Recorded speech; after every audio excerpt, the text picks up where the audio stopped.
Drugs.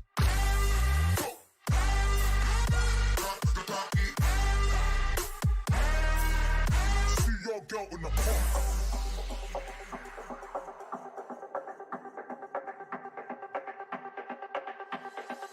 System overload.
What is going on? I think we are finally live. We have been having some technical difficulties, but here we are. We are going to be talking about quite a bit of MMA topics, guys. What is going on, everybody? Gary Kendrick Jr. in the house, fights with friends. YouTube has been frustrating me with this.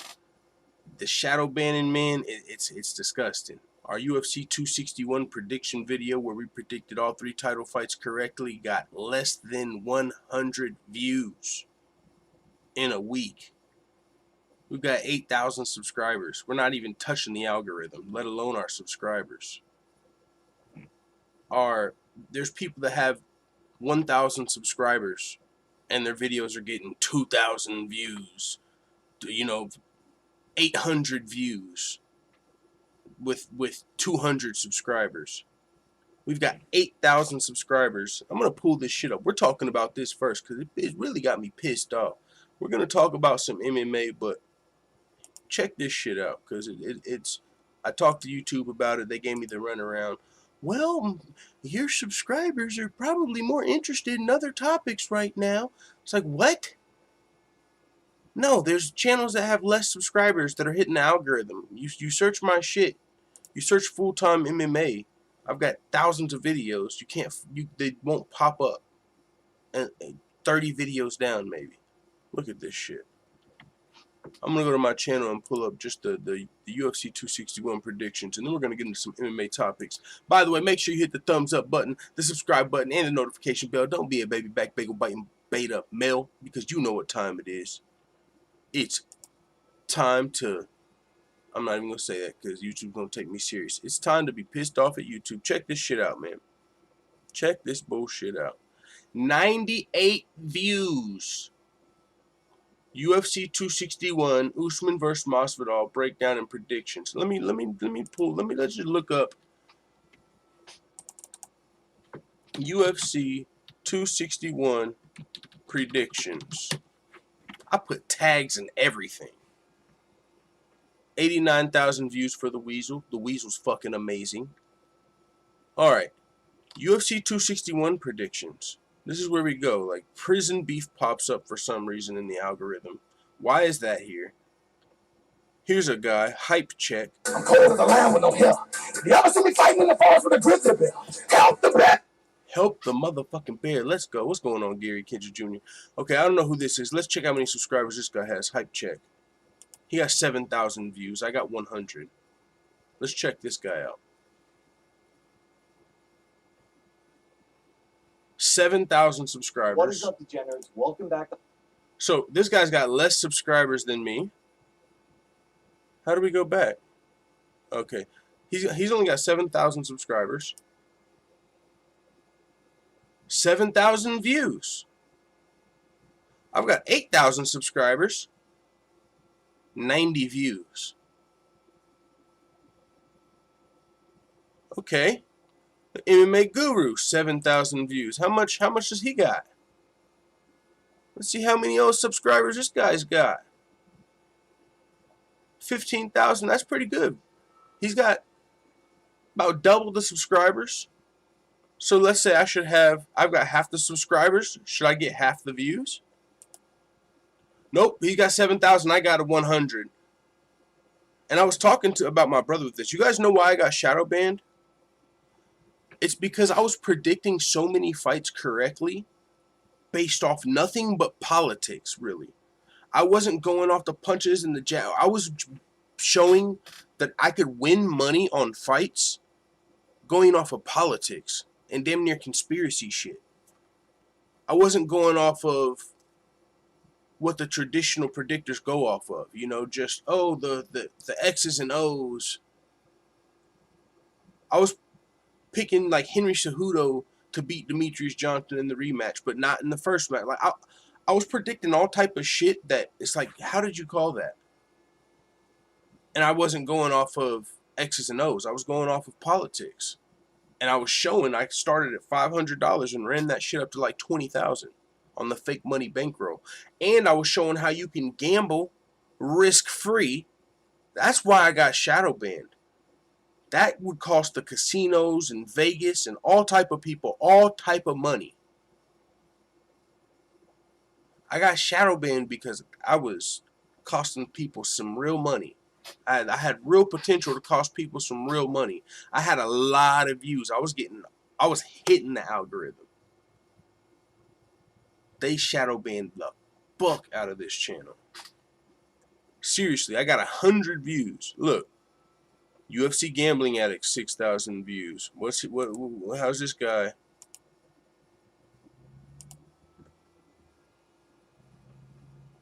Let's check out his subscribers. 9,000 subscribers, 6,000 views. Like, we're all in the same ballpark. 7,000, 8,000 views, but I got 100. A fraction of that shit. It's some bullshit, but hey, it is what it is. But that's why, y'all, I'm back on YouTube, but this channel is about to be just a relic. This thing is about to just be here in the history. I'm gonna open up all the old videos that I've unlisted and just everything, leave it up, and I'm just gonna make a new channel, and the name of that channel is not gonna have MMA in it. I know I'm not the only one on shadow ban. There's a lot of channels that are shadow banned, but I'm just one of them, and that shit is unmotivating as hell. It's like, why would you want to come make this your third?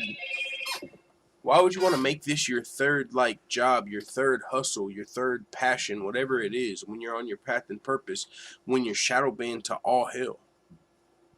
It's not near as there's not near as much of an incentive in that term, because one of the incentives of YouTube is the growth. You don't make a lot of money from ad pennies, so that incentive's gone. So it's like it's not really much of an incentive just to be sitting here when me as a productive, competent, ambitious, driven fucking man, I could be using my time elsewhere a lot more productively when I'm shadow banned.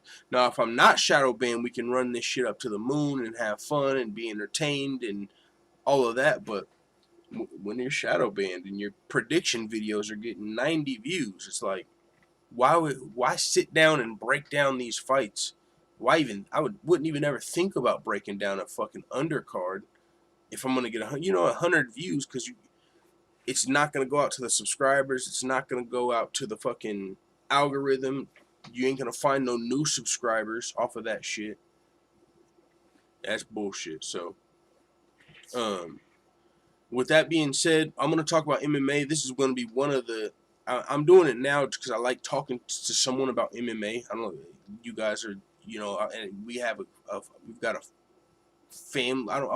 It feels like a family. We got people that we rock with on a daily basis. I've taken a break, but on a daily basis, in and out. I do fucking care about what I've built, what we've built here. And so that's why it's so fucking hard for me. It's like a relationship. When you're fucking blue pill one-itis, it's like I'm so tied to this channel because I put so much into it. Like I used to every single day for over a year, holidays in and out. I literally put effort into this shit, growing it, learning YouTube, learning how to make banners, learning how to stream, learning how to use OBS, learning how to make graphics, learning how to do tags, learning about, dude, I put a lot of effort and energy in doing my own graphics, everything. I put a lot of effort and energy into this. And so for the incentive to be taken away, it's fucking heartbreaking in a fucking beta way. It's bullshit. It's like one of your passions being ripped away from you. And that's what the shadow banning does. And you can't do anything about it because you know what I'm saying? It's their platform. So I'm not going to sit here and bitch about it. It's unfortunate because I put so much into it, but all I can do is restart. That was one of the things that I used to clown Quickets about. I was like, oh, pussy, you didn't want to restart. Your channel got taken down. You didn't want to restart. Well, my channel is not taken down. That's why it's like harder to restart. It's like I'm still here. Maybe the shadow ban will be lifted one day, but no. When my videos getting 90 views compared to everyone else 8,000 views and type of shit, that's bullshit. I predicted all 3 title fights correctly. Rose Namajunas, all of them. Picked against my boy Masvidal. I mean, obviously Valentina. 90 views? Fuck out of here, dude. That's bullshit. God.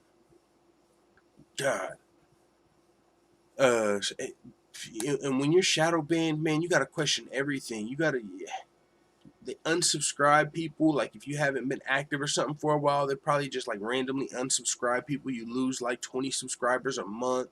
They can turn off people's notification bells. It's really fucking suspect, man. So that's why you gotta get on here. You gotta not say anything too controversial if you actually wanna grow inside this entertainment bubble, or if you do say something controversial, it's got to be worthwhile. It's got to be something people will support without the algorithm. Like when you talk about men and women's issues, the delusion of the modern women and the struggle of the modern man. Like that's some shit people really care about. MMA, it's fun, it's cool, but it's just entertainment. It's not really affecting people's life. I could talk about something that's actually affecting people's life. If I'm going to be fucking shadow banned, I'm not going to sit here shadow banned talking about Conor McGregor and Dustin Poirier's fucking bullshit promotion. Because if I really get on here and talk real, Conor McGregor donating $500,000 to the Boys and Girls Club, I'm going to tell you this is some fucking horse shit. I don't care. He's donating like, dude, this is female fucking drama, and I get it. There's so many feminine men, like, they care about these news stories, but the more that I wake up and the more fucking awakened and away from the feminine single mother energy I go, the less about this back and forth, he said, she said, TMZ bullshit I give a fuck about. Seriously. Conor McGregor was supposed to donate to $500,000 to Dustin Poirier, but Dustin Poirier called him out, so he took it back. Oh, got him. It's hard for me to pretend like I give a fuck about that. It's hard. It's a lot of money, like, I don't know, man. I don't know what it is. My brain might be fucked up, bro. My brain might be fucked up. But, it feels like some Jerry Springer shit to me, man. I grew up on that type of shit. And I get it. That's what a majority of people are into. But I personally, I look at a lot of this as promotion, man. Like, who knows? Like, if we're being for fucking real, you know what no one ever talks about? How these managers are the ones that really run a lot of these tweets and these schemes and these promotions, and how the UFC and the managers talk behind the fucking scenes about promoting shit, and how some people are talking about, hey, do you want to be the bad guy? Hey, we need a good guy. Those conversations fucking happen. Hey, it'd be really cool, Connor, if we pretended you fucking donated 500 to Poirier and instead you pulled back. Oh, that's gonna make headlines. And no one talks about that shit, and it really fucking happens. It's hard for me to, and I commend Ariel Helwani and them. I commend them. I don't know how the fuck they fake it. It's so hard for me to do. To be, because they know about a lot of these conversations behind the scenes and promotional angles, and they can fucking sit there and actually run with the storyline. And maybe it's because I don't know the storyline and I'm trying to piece it together logically, and so it's like I get bits and pieces. But I commend them for being able to just run with a lot of these bullshit storylines and not question them. It's hard for me, man. What's the word? I'm too much of a skeptic, dude.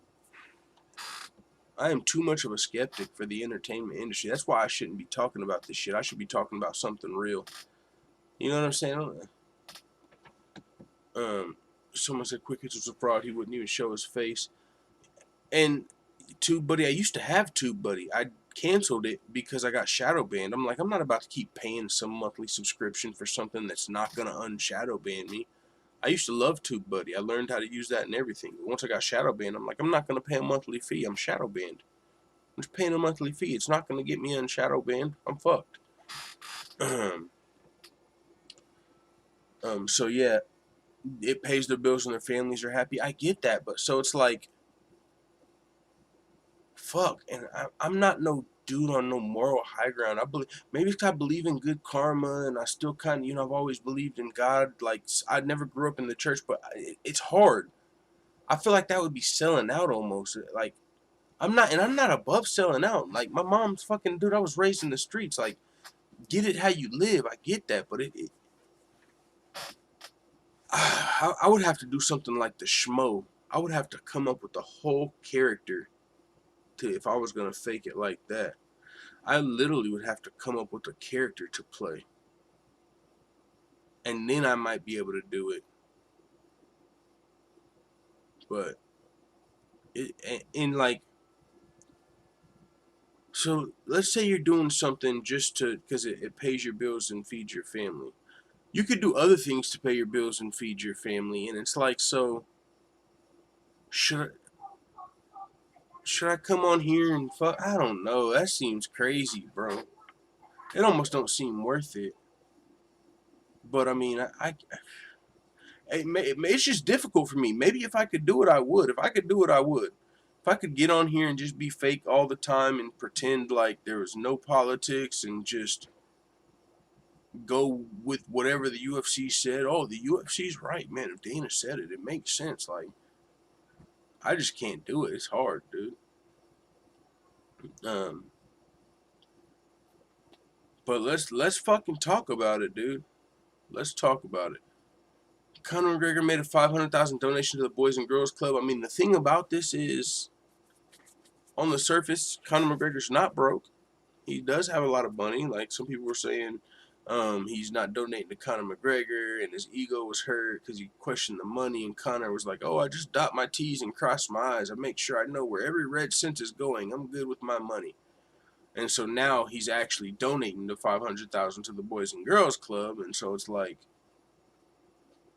what the fuck's going on there? I mean, and maybe there was something to it. It's like, you guys are fighting a trilogy, but you guys, Connor's donating $500,000 to Dustin Poirier's charity, but you guys are supposed to be fighting a trilogy. Maybe they just did that to make it, look, to build the fight. You know what I'm saying? Like shit like that would build the fight, gets headlines. Like that aspect, I'm interested in shit like that. Like I know it works like that. If you guys listen to Chael Sonnen, you guys know what people do to get headlines, and this shit has been happening since before MMA. In the entertainment industry, in music, in actors, they do publicity stunts. Publicity stunts are a fucking thing. And I shouldn't have to fucking sit over here and feel like I'm shadow banned or a conspiracy theorist because I'm calling out these fucking publicity stunts that I know happen. I'm live. Who is it? What do you need? Shh. Oh, thank you. I'm live. You gotta go downstairs. See you later. But yeah, man, that's what the fuck I'm saying. Publicity stunts happen. So I'm always over here like, man, which of these are publicity stunts? Which of these are real? Full time, take a deep breath and relax. You're good, fam. I'm sure things will pick up. I'm understanding your passion. I do need to take a deep breath and be more relaxed about it, but it's just, that's what it is. And that passion and shit, you're right, I do need to chill. But the thing is, it's just like being shadow banned, and then like the people that were following me on Twitter, like big fucking powerful people, it's, when you're shadow banned, it almost feels like there's forces. It's almost kind of fucking scary, honestly, because it's like you got, you don't know what the reason is for, and it's like, okay, I'm against the wrong people, and so it's like, okay, so do I need to fake shit? What can I say? What's right? What's wrong? Like, I don't know. It makes you conflicted as a person, a YouTuber. It's like I don't even know what to talk about, because I don't buy into a lot of the narratives. But it's like, if I'm shadow banned, it's not worth the time. I don't know. It's then, and as far as things picking up, I don't even care about.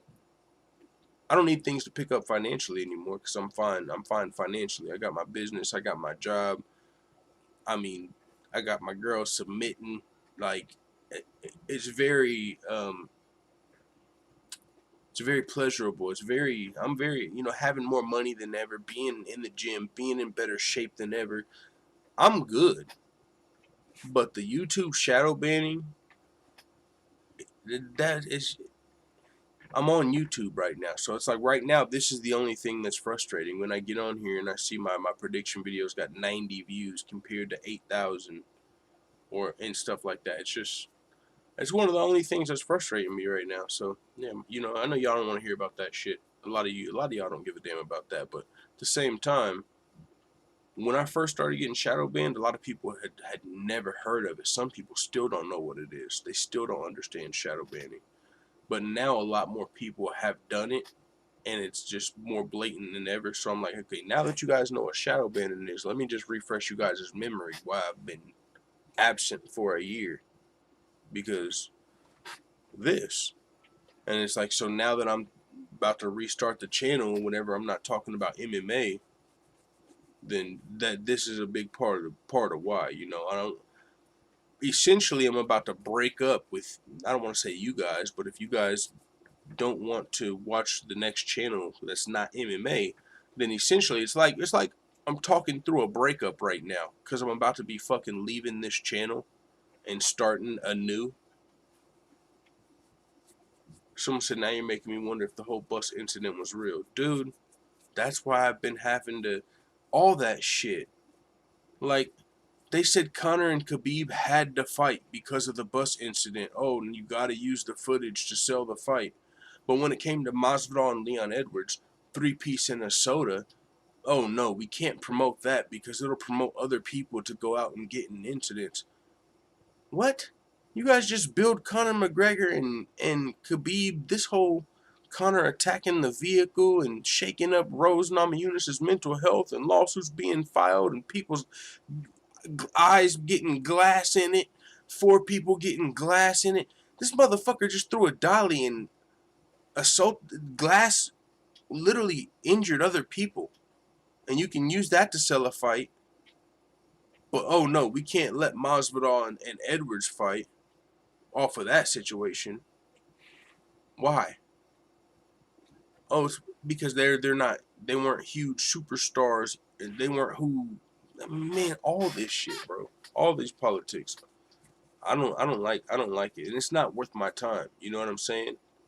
I see through it, but it's not worth my time, because I don't know these fighters. I'm not here to save these motherfuckers. I'm not here to get these fighters a union. I'm not going to get paid from a fighters union. I'm not getting no exclusive interviews for speaking on the truth. I'm not getting no. You guys don't give a fuck about them like that. Ain't nobody going to come over here and say, yeah, man, here's $50. You saved my life because I started listening to your channel, and I found out that the UFC fucking didn't promote Masvidal the correct way, and he got robbed because he wasn't Irish. And no, but if I come out here and I'm telling y'all about how 50% of marriages end up in divorce, and 80% of those divorces are filed by women, and whenever that happens to you, you lose half your shit. So before you sign that dotted line, that contract, know the stats and the numbers are against you. You're better off going out and getting in the gym, becoming the best version of yourself, getting a second job, getting a trade, starting a business, starting an LLC, learning more about your taxes, doing better with credit, your finances, building yourself up. That's some shit. You'll come back a year later and say, hey man, you helped change my life. Fucking thank you. That's worth being shadow banned.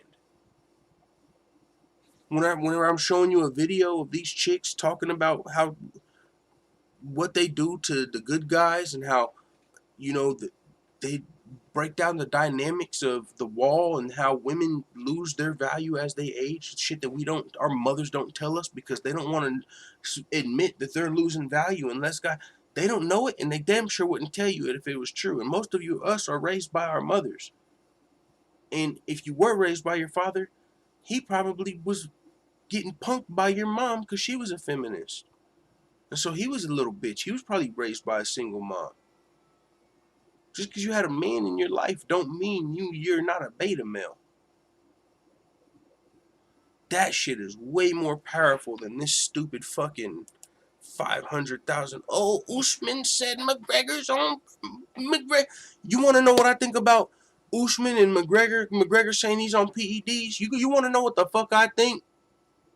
Both these motherfuckers are on PEDs. This is going to be one of my last videos, y'all. We're shutting this shit down. Well, let's get real.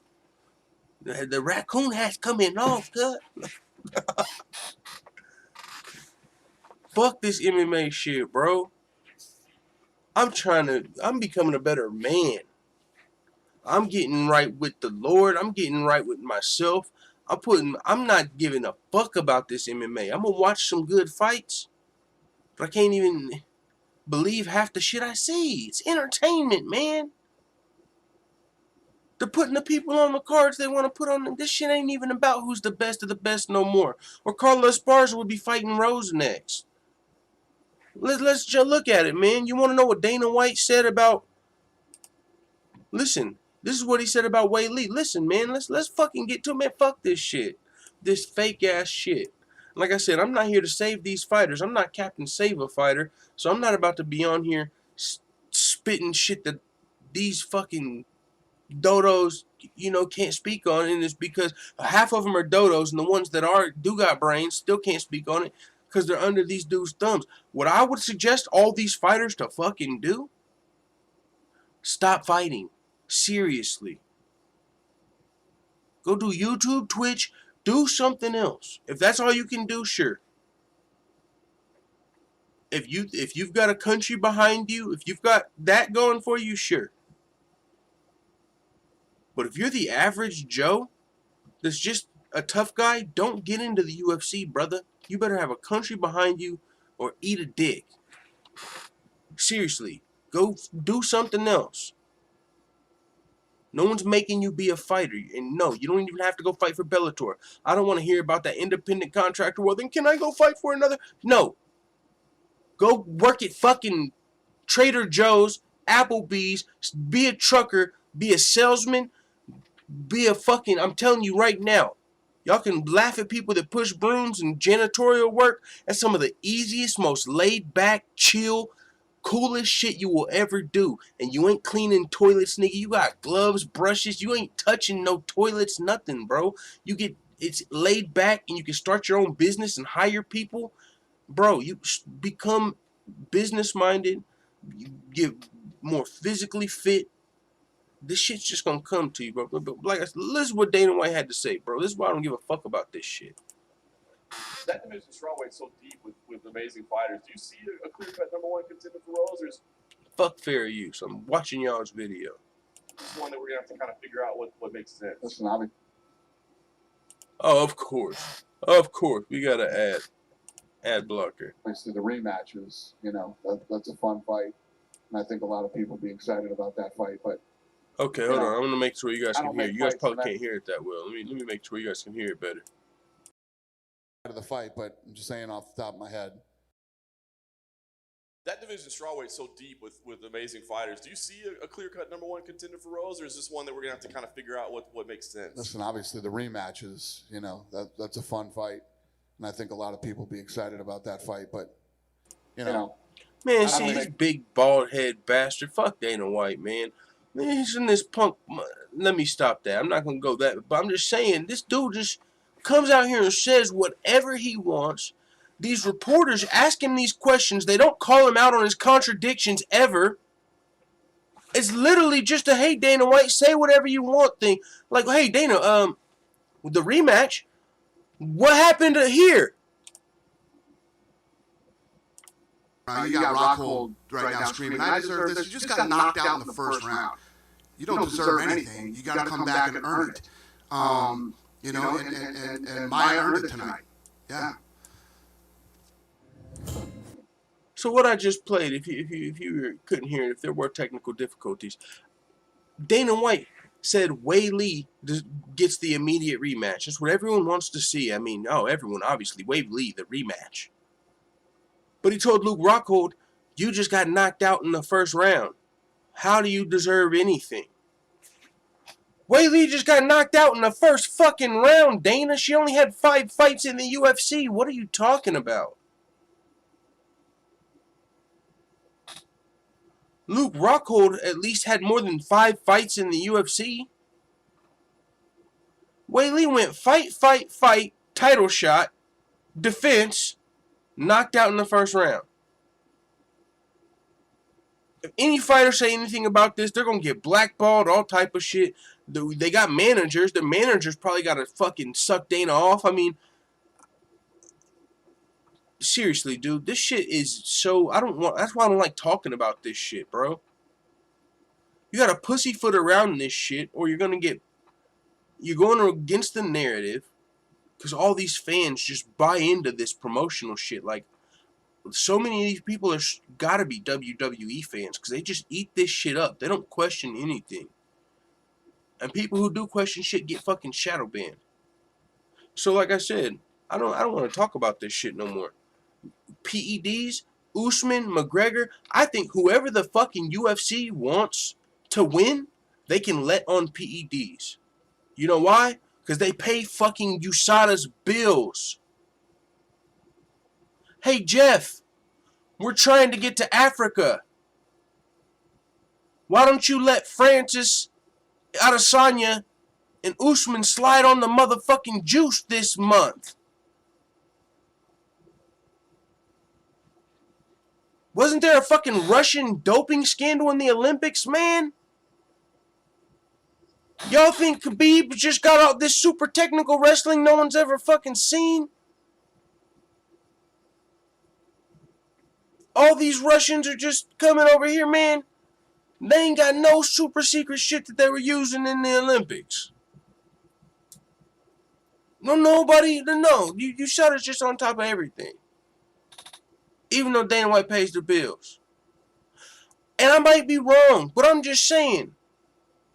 It's a legit question mark whenever you're trying to get to China and this girl comes from out of nowhere and beats Joanna's fucking face off. Now you got a Chinese champion and you're pushing her to the rematch.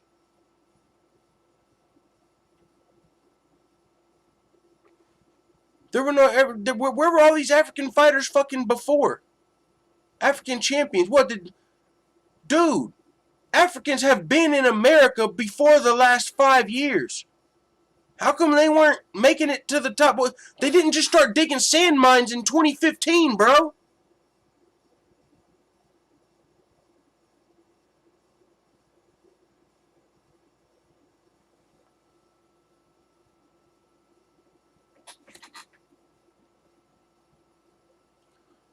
I think Conor McGregor's taking shots at everyone being on steroids because he's deflecting. He even accused Nate Diaz of being on steroids. And now he's making Usman look clean because it's like, oh, look, Conor McGregor's accusing people of steroids, so he's obviously innocent. He just accused Nate Diaz, and we know he's clean, so now that he's accusing Usman, he must be clean too, because Conor's just accusing clean fighters of steroids. Sorry, man. I feel like Coach Greg Adams. I'm like red-pilled about MMA. Like, I could break, this is the shit Chael can't even say, man, or wouldn't even say. He'll lose his fucking privileges and get Alex Jones. He starts to talk. Chael hints it. Chael's perfect at hinting a lot of this shit. I'm not that good at that because I don't know all the details and what needs to be hidden. I don't know what's not supposed to be out yet. What I shouldn't be. But yeah, man. So I'm gonna give y'all this red pill MMA. I'm gonna tell y'all my real organic fucking skeptic thoughts about this shit. The shit that got me shadow banned. But I'm telling you, I can move in my place May 1st. That's in 3 days. I just spent $550 on all new kitchenware. I'm about to be cooking healthy food, dropping even more weight. I'm getting me a green screen, microphone, Amazon, 2-day delivery. But I'm not going to be talking about MMA.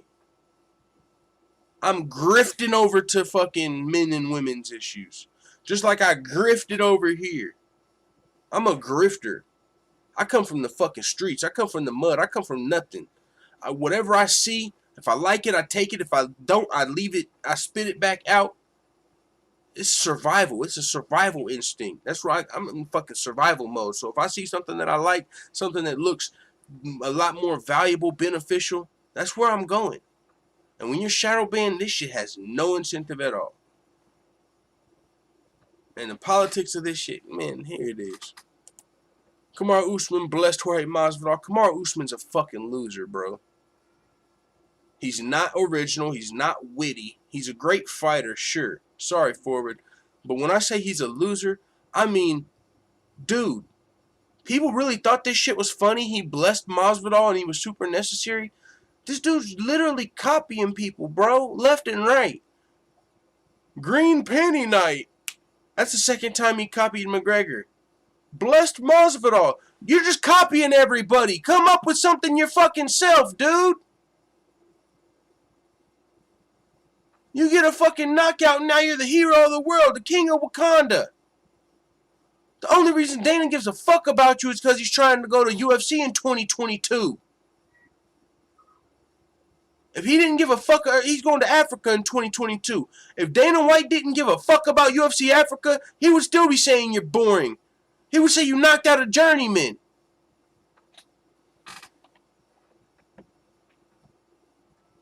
You blessed Masvidal. You blessed him with a payday. Masvidal knew he was supposed to lose. Masvidal don't give a damn about losing a fight. He's been robbed. Masvidal has lost fights that he won.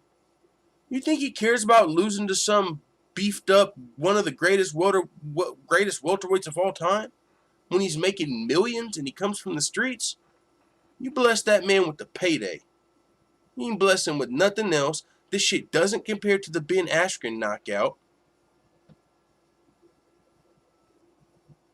It doesn't even compare. People were talking about karma.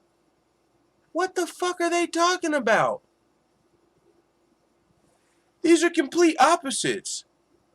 Masvidal was an underdog that got the fastest knockout of all time, one shot against Askren. He was asleep.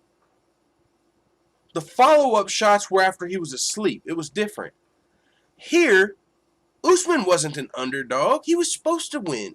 So it doesn't compare there. It wasn't the fastest knockout of all time. And the first shot didn't even have Masvidal stiff. Yeah, you needed the follow-up shots. Masvidal got the fight in the BMF belt against Nate Diaz. Dude, he's already hit the peak and he's ready to fight Nick Diaz. Only reason the UFC even let Usman get this shine off of Masvidal and they didn't make him fight McGregor or Diaz or something is because they want to go to Africa. That's the only reason. They're trying to give Usman as much fame, and they're making him a star right now. Making him look as good as possible. Laughing at all of his jokes. You're so funny, Kamaru Usman. Super necessary. You're saying what he said to you. If they didn't care about UFC Africa, no one would be laughing at Usman's jokes. Nobody would give a fuck about him. They would still say he's boring. Tyron Woodley got a knockout against Robbie Lawler. That didn't stop people from saying he was boring. Just because you get a knockout don't mean you're not boring all of a sudden. People, you still have the nickname Snoozman, dude. And as soon as UFC Africa's over, these people ain't gonna give a damn about Usman no more, man. It's gonna be France or something next. There's gonna be some black dude from France, big as hell, speaks French, and they're gonna give him a fight against Usman. He's gonna somehow be bigger than Usman. And then if he loses, they're gonna give him a rematch, just like Wei Lee. He's gonna get the Wei Lee treatment, title shot in 5 fights. If he loses, rematch.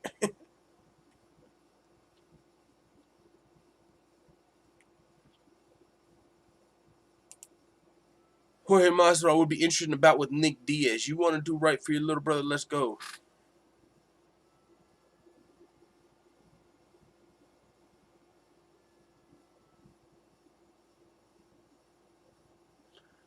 Masvidal would beat Nick Diaz's ass. I gotta come up with the fucking... I've got to make this entertaining.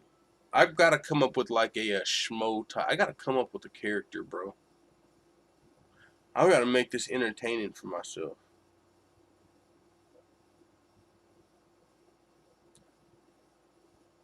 Masvidal, I mean,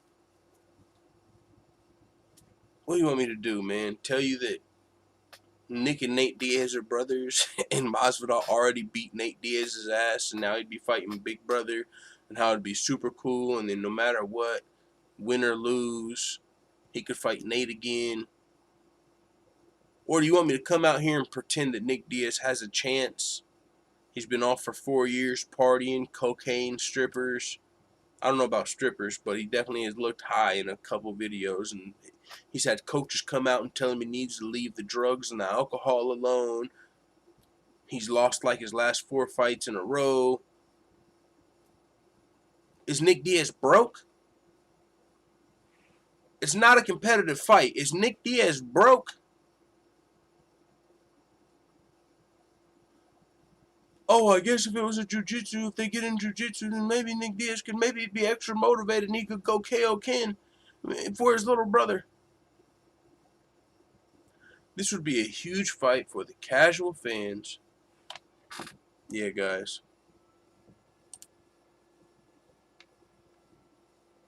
I'm having a fucking liberation here, man. This shit right here, man.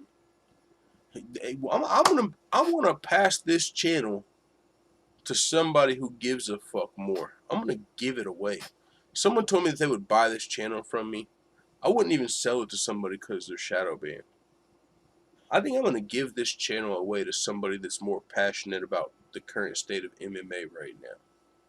And then you can just have me on, and we'll do like a chat every Saturday, and I can do the fight companion with you.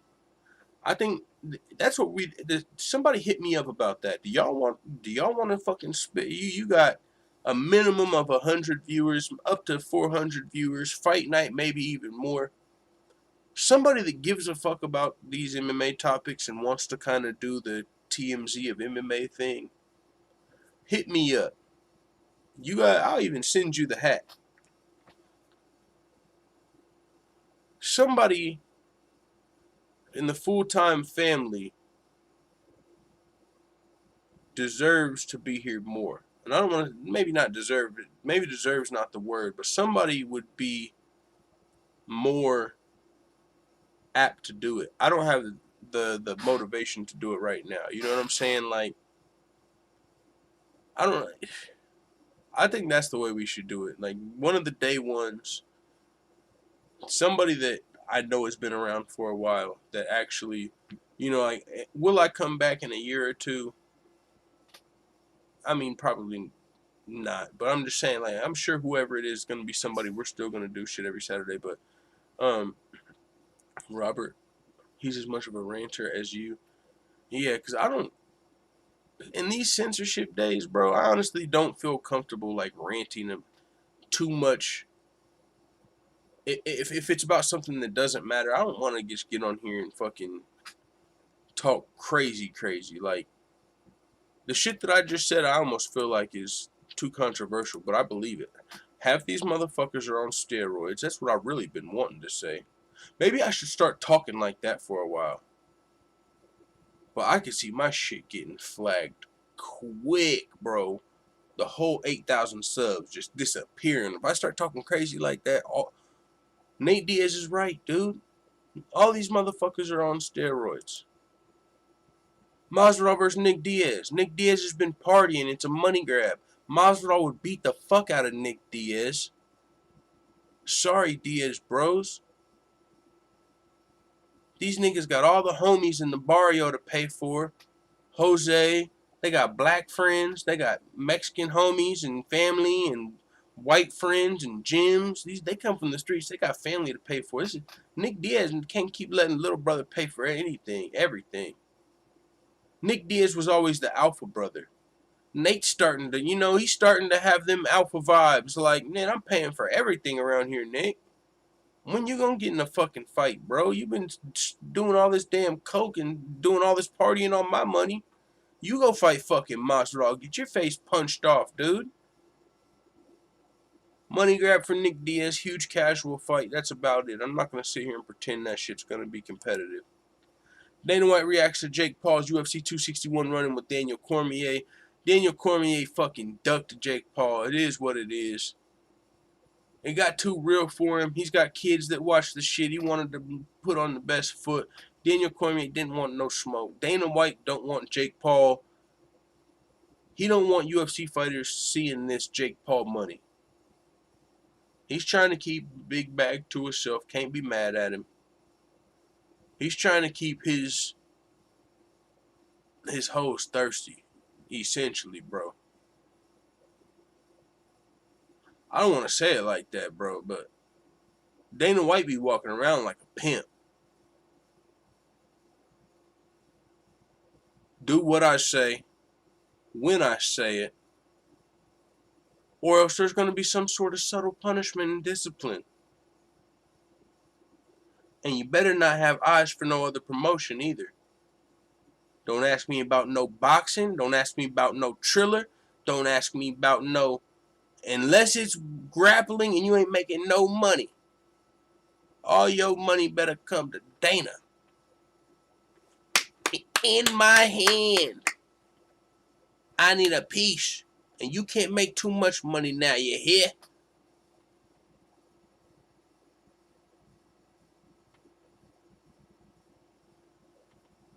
Dana White doesn't want UFC fighters to have anything to do with Jake Paul because once they see that money, they're going to say, fuck the UFC. And so, yeah, Dana White doesn't want them to get a taste of that Jake Paul money. Now, as far as Daniel Cormier and Jake Paul, DC straight ducking him in the boxing. I mean, and Jake Paul laid it out clear as day. He said, hey, bro, of course you want to fight me in what I have no experience in. But you have experience boxing. You fought John Jones, Stipe Miocic, and you actually have trained boxing and kickboxing. So why would you want me to fight you in something I've never trained, but you don't want to fight me in something you've actually trained? Daniel Cormier don't want his whole legacy to go down the fucking tube when he loses a boxing match to Jake Paul. Ben Askren didn't have a legacy to go down the tube. His legacy was already down the tube. He was already a joke. Daniel Cormier's got a legacy to preserve. High risk, low reward. He's already made money. High risk, low reward. Someone said you're going to keep doing predictions. Why? I mean, if I do, I might just, like, not do a video. Like, I might make some X's and O's, but to actually sit down 2 separate days between 3 jobs, between YouTube, between setting, I do the graphics for the videos, I got to do the tags for the videos, the research for the video, the news, like, so that's really like another job, another part-time job. So between 2 part-time jobs, full-time job, and being shadow banned, like, I might do it for the biggest cards, but I am so not motivated to go break down what fights are coming up. Reyes versus Projaca. Who's like the big cards? Oh yeah, that's awesome. But Reyes versus Projaca.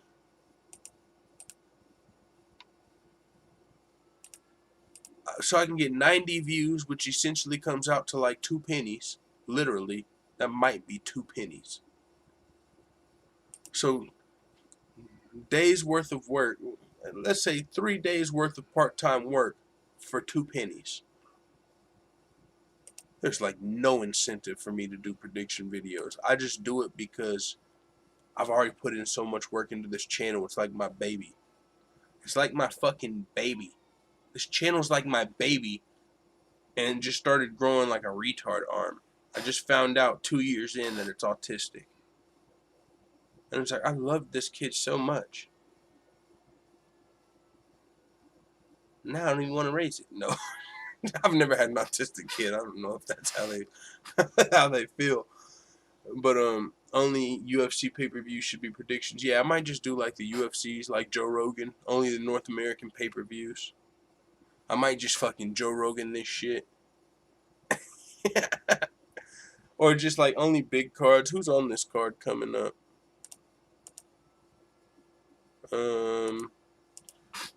UFC schedule.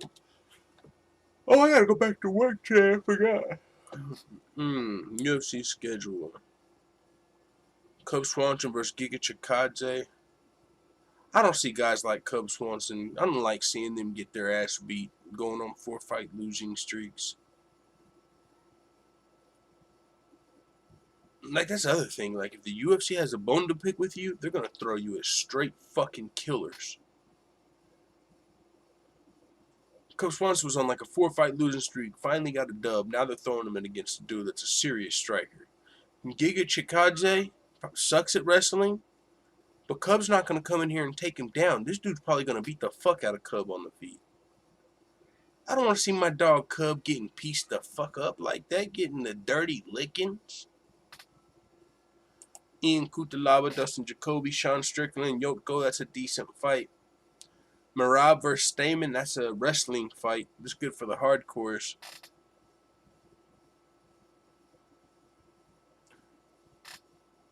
I feel like YouTube stole my passion for MMA. When they shadow banned my channel, I used to love these, paying attention to the hardcore fights when I had the incentive. But when you don't, it's like, damn, man, I'm looking at these fights like, dude, Merab Davishvili versus Cody Stamen, that is fucking sick. Merab's a little ball of energy. Both of them are good wrestlers. I don't know what the fuck's about to happen, dude. Both of them, I mean, that's a sick fight. Someone said just keep the channel for fun. No edits, just hanging out, BSing. That's a good idea, bro. Just start spitting it off the cuff. All these dudes are on steroids. I've never taken steroids. I've got no idea. I could be wrong. But more often than not, in my world, half these motherfuckers are on steroids. And I'm probably just being ignorant. I might just be being ignorant. That's the thing also. What if I'm wrong? I know it might make sense. But what if I'm wrong? I'm coming from a pretty uneducated point of view. Like, as far as, I've never taken steroids. I've never been a promoter. I'm a pretty smart guy. And I tend to have a good feel for things and be right about a lot of certain things and be good at reading into actions better than words. So I might end up being right about a lot of things. But what if I am wrong about some shit and then I look fucking stupid? You know, like, to say I think these guys are on steroids, but I guess people just have to realize I'm just a fucking fan fucking around and not take me seriously. But then where's the credibility? Yeah, we're just gonna fuck around, bro. I'm not gonna sit here and try and figure this shit out. Jake Paul blasting back at Dana White, blasting him over fighter pay. I mean, do the fighters get their fair share? No, dude. Are they? Can they? But they don't have to be fighter. Wait, this is what they can do. They can go away, and once they start getting their fair pay, come back. You know, like it's a thing. Like, as far as percentages, it's unreal how much more money the UFC makes than these fighters. Like, there's so much private stuff that goes on. We don't know how much the UFC makes, so it's hard to speculate. But we do know that the percentage of the revenue share from the TV deals, it's not the other sports. They don't have fighters unions. All of these things. We all know that already by now. So yeah, Jake Paul's right, and this is why I think Dana White doesn't want his guys fighting Jake Paul, because they're going to get a taste of this Jake Paul money and what he's bringing light to, even boxing money. But with that being said, man, the UFC, especially if you think about it, all the TV deals, like, this is something that I've never heard anybody talk about. I have no idea how much money these things are worth. And they might already be calculated in the other sports. But what about the TV deals in, like, China and Africa, where they're going next, or Brazil? These places where they don't even sell pay-per-views, they just get the fucking UFC for free on cable. There's some places where they don't have to pay for pay-per-views. It comes on their cable. Like in Brazil, I'm pretty sure they don't sell pay-per-views. You can just get it on your channel. So how does that work in? The fighters might get... I seen a study that came out recently that said the fighters got 16% compared to like 50% at other sports. Is that 16% of just the American TV deal? Is that 16, or is that 16% of the Brazil money, 16% of the new China money, 16% of the Poland money?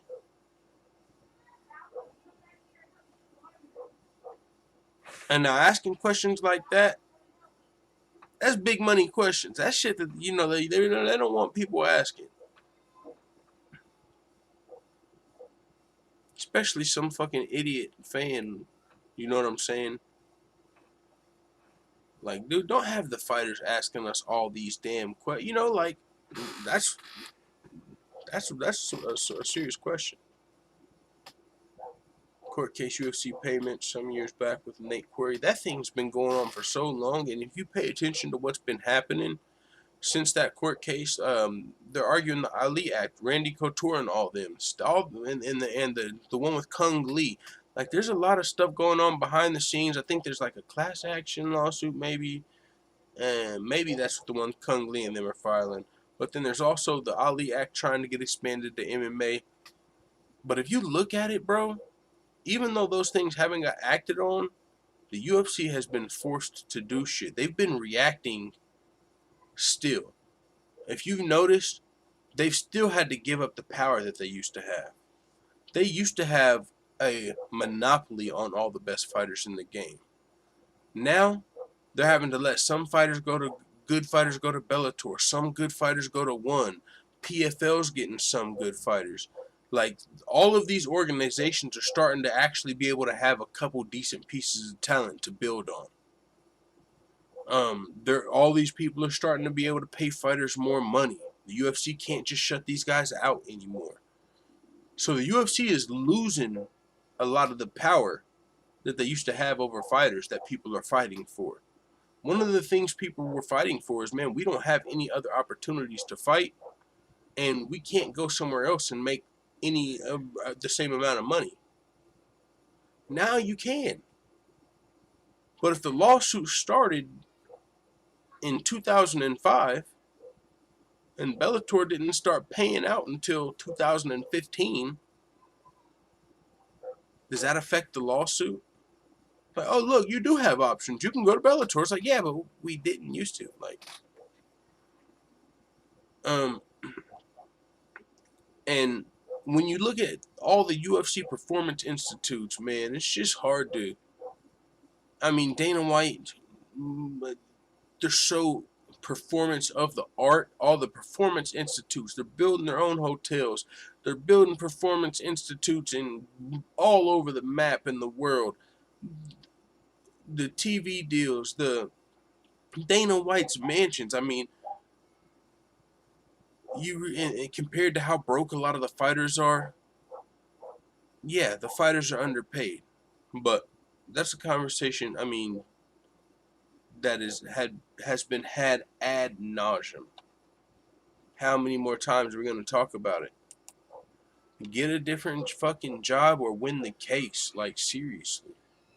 I ain't going to sit here and keep talking about that shit day in, day out. I ain't getting paid what? Sorry, bro. I got shit to do.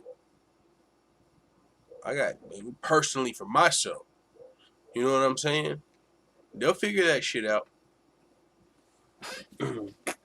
But we all know you can make a lot more money if you can get on a Triller card. Maybe you want to go holler at Jake Paul once your contract's up. Or whoever runs Triller. Jake Paul. You see these MMA media websites making it look like fucking Jake Paul's turning down Cormier. Fuck out of here. Cormier ducked Jake Paul in boxing, which is where we knew he wanted to fight. Jake Paul turns down Daniel Cormier, makes it look like Jake Paul wasn't willing to box him. No. Daniel said, I'll wrestle or I'll MMA fight him. Because we know you're going to wrestle him. I'll even cut to 205. No, how about you stay at whatever weight you fucking want and you box him? How about that? Nate Diaz, that'd be an interesting fight. I mean, as far as I think Nate Diaz, it'd be interesting because Nate Diaz can box, unlike anybody Jake Paul's ever fought. So that'd be a good one. That would be a good one because I think Nate Diaz would probably actually win. So, but Jake Paul wants to fight McGregor. He's thinking he can beat Nate Diaz and then fight McGregor. But I don't even think he would beat Nate Diaz. Someone's gonna shut this kid up. He starts barking up Nate Diaz's tree. It's gonna end pretty quick. Rory just signed to the PFL. Didn't he say he was like going away from fighting for spiritual reasons again? I thought he just quit Bellator for health or something. Did he quit Bellator and go over to PFL? And you know, Anthony Pettis just fought in PFL. How did his fight go? Didn't he lose? Am I tripping? Triller filing a lawsuit against illegal streamers. They ain't getting none of that money, man. It's funny, the people they named weren't even none of the sites that I've seen. But they're showing Dana White how it's done, though. Uh-oh, who's calling me? Oh, can't answer that right now. That's funny, I'm on a split shift right now. I got called in to work some overtime today, so I already worked 8 hours today. Then when I get off here, I'm going back to work another 4. And then after that, I'm going to work my business another 2. So what is that? I'm pulling a 14-hour shift today.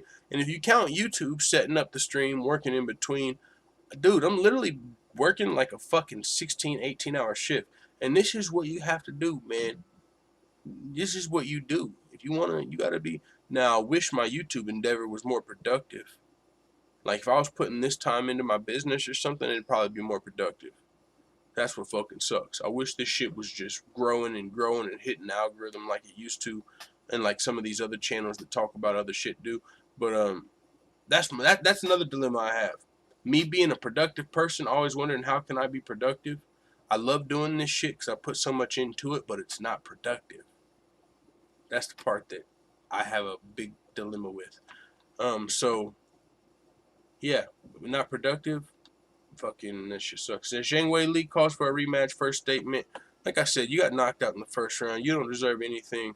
The UFC is gonna give her a rematch because they're trying to build in China. They want a Chinese champion. That's the reason she's getting a rematch. It's got nothing to do with fucking anything else.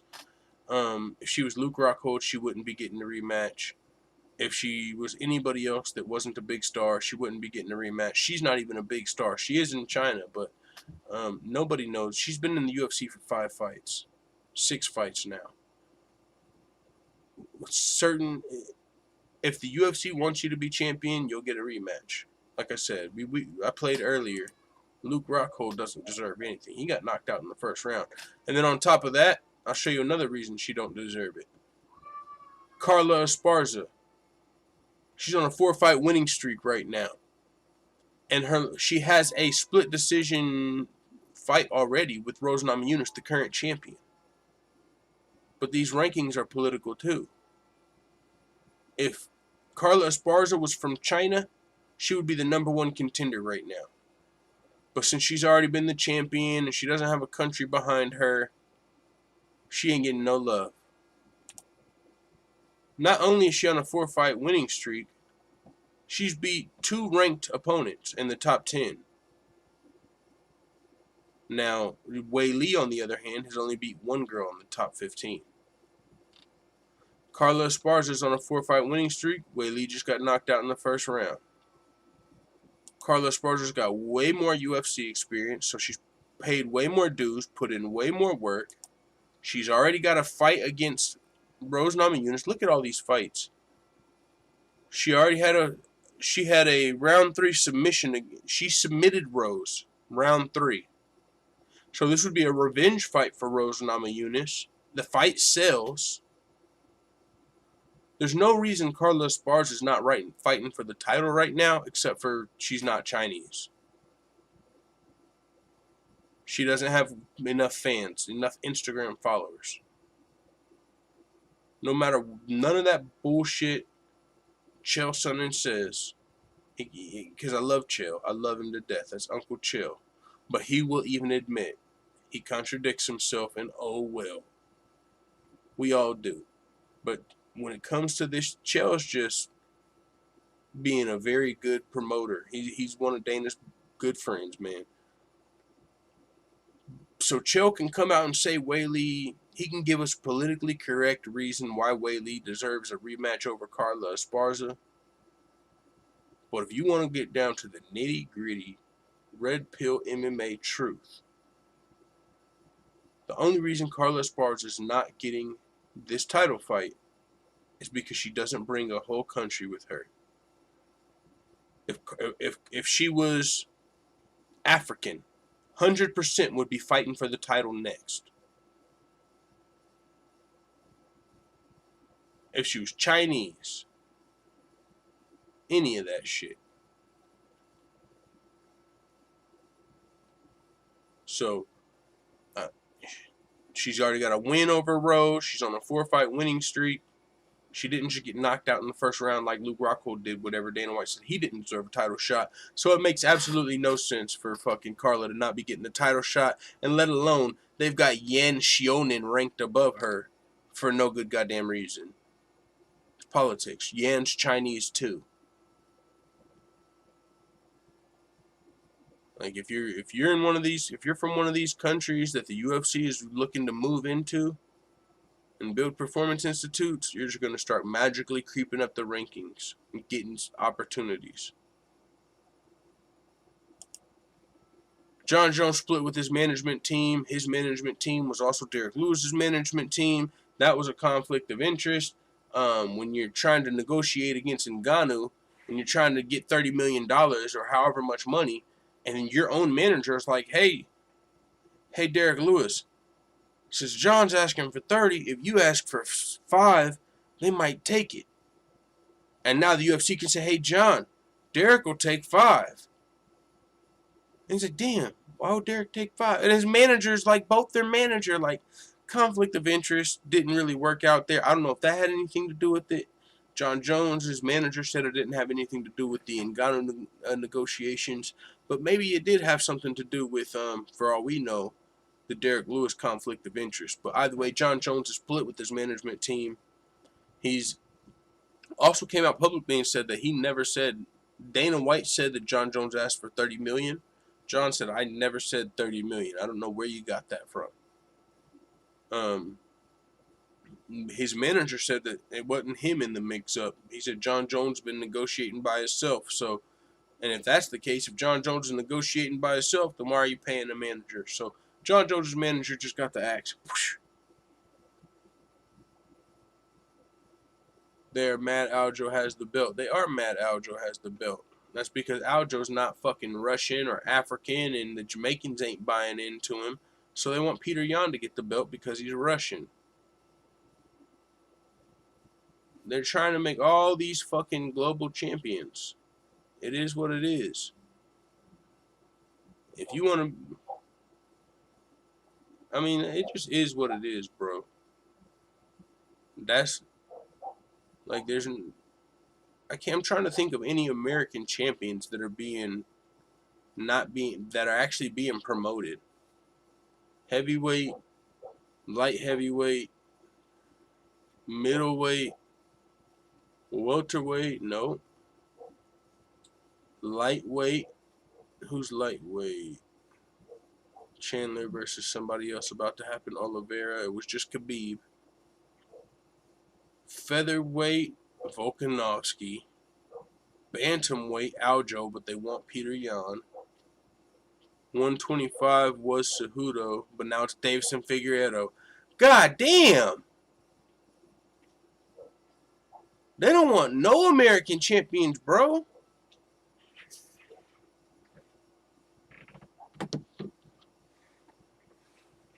Henry Cejudo, not paying him what he wants. He retires. Now you got a Brazilian champion. 135. Everybody's team fucking Peter Yan because he's Russian. Aljo done put in all this work. Fuck Aljo. He's an American. Featherweight. Max Holloway getting robbed. Volkanovski. Lightweight. Khabib. Now you're getting fucking Michael Chandler in there from Bellator fighting Oliveira. Welterweight. Usman. When Tyron Woodley was the champ, he couldn't do anything right. Usman's now the greatest of all time all of a sudden because he's African. Next, Adesanya. Next, Jan Blachowicz. No more John Jones. Next, Francis Ngannou. No more Stipe. We have 0 American fucking champions.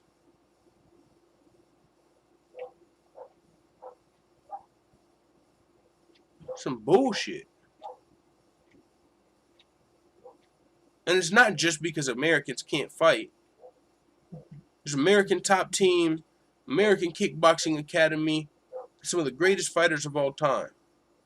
That's not it. Politics plays into this shit. The UFC is trying to build performance institutes all across the planet. They're already set in America. They've got MMA gyms all over in America.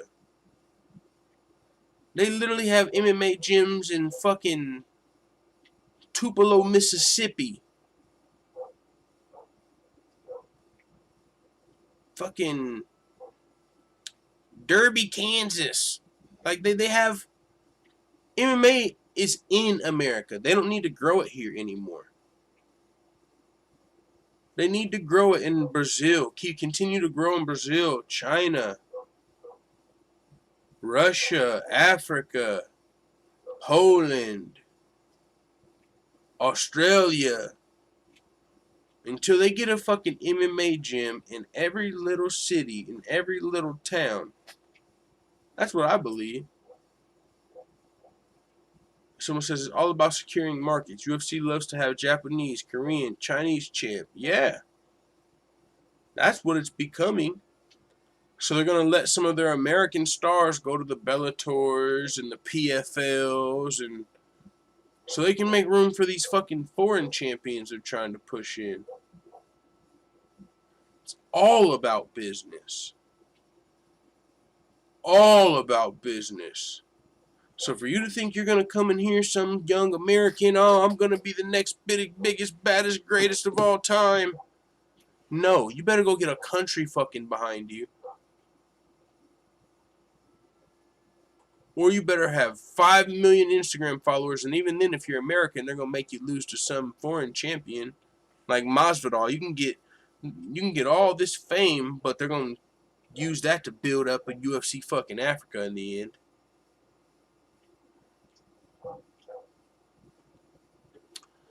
Oh shit. Bruce Iron Lion. Is that my guy in the building? What's going on? You say he's fighting bare knuckle. Let me pull up the chat on this one. That's what's up. If that's, let's see. Fake Black Belts by Bruce Iron Lion. What's going on, everybody? That's Bruce Luch Media. We did an interview with him. That dude is dope. He fought felony Charles Bennett, and he says he's fighting May 21st. Bare Knuckle FC. That is dope. That is coming up just a month away. Hey, man, if you want to hop on here anytime and talk about your fight, I'm shadow banned like a motherfucker because I spit too much truth and talk about the politics of MMA. But we still got a few people that would definitely love to hear from you and hear about your fight, and we'll definitely be tuning in. So that's what's up, Bruce. Good to hear from you. I'll definitely be watching your fight. We got 17 concurrent viewers in here. Make sure you guys hit the thumbs up button if you haven't yet. Let me check it out. We got 15 likes. Okay, that's pretty dope. Hit the thumbs up button if you're not a baby back bagel biting beta male.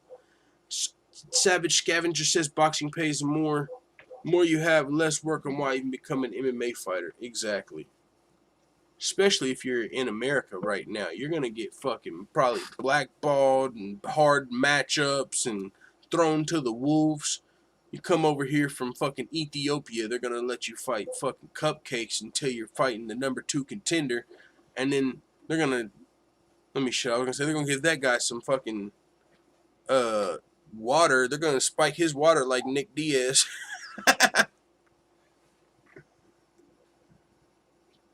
This is my new page trying to build. Hell yeah, bro. You want to come on? We can shout out your new page, all that shit. I'm definitely down. Any Saturday I'll be free. I work right now. I'm working 3 jobs essentially, but I'll definitely be down to get you in here and talk to you again. I'd like to hear from you, man. Make sure you guys go subscribe to Fake Black Belts by Bruce Iron Lion in the chat. If you Fake Black Belts, I think I still have you on my I think that's you. Yeah, you've been sharing some of that on my Facebook. That shit's pretty dope. You know, man, I was just watching. One of my friends shared some of that. You know, like them old. Actually, the conversation sprang off of Rose Namajunas versus Weili Zhang, and how they have like. They were talking about how over in China being in communism and stuff, like how some of those fake black belts, where they have some of that like weird ass 5-finger death punch shit, and like actors and people really believe that shit. They said like people over there who speak out against fake black belts actually get silenced and stuff in communist countries. So that stuff is crazy. So let's see. We got a couple more things to talk about. Then I'm gonna get off here so I can get back to work for the night. Diego Sanchez out of fight with Donald Cerrone. That's unfortunate. That was just gonna be entertaining because both of these veterans had some personal history, used to be training partners. I mean, it was going to be entertaining. And if Diego Sanchez wasn't like crazy, it would be better. You know what I'm saying? But Diego Sanchez is about 1 felony away from felony Charles Bennett, if you know what I'm saying. That was a good one. That was a good one. 1 felony away from felony Charles Bennett. Yo. So, I mean, other than that, though, there's definitely a story there. These guys definitely have some beef. They used to train together. Someone said, was it weird how Cowboy seemed to be sacrificed to McGregor? The way he was in all black with his grandmother acting quiet was weird as hell. Fixed? Bro. I don't put nothing past none of these dudes. They're prize fighters. If they say, hey, bro, we're only going to pay you $500,000 over the table, but we're going to give you $5 million under the table, you're going to do it. You're going to be smiling, eating shoulder shots, and whatever the hell you got to do. You're going to take the money. You have a chance of losing anyway. Now, if you're the UFC, you're going to make $100 million or more off Conor McGregor winning. Conor McGregor, it's way worth it to pay one of these dudes $5 million to lose a fight. I don't know, and you don't even have to. There's so many ways that you can kind of help control the narrative if you really wanted to be Snake.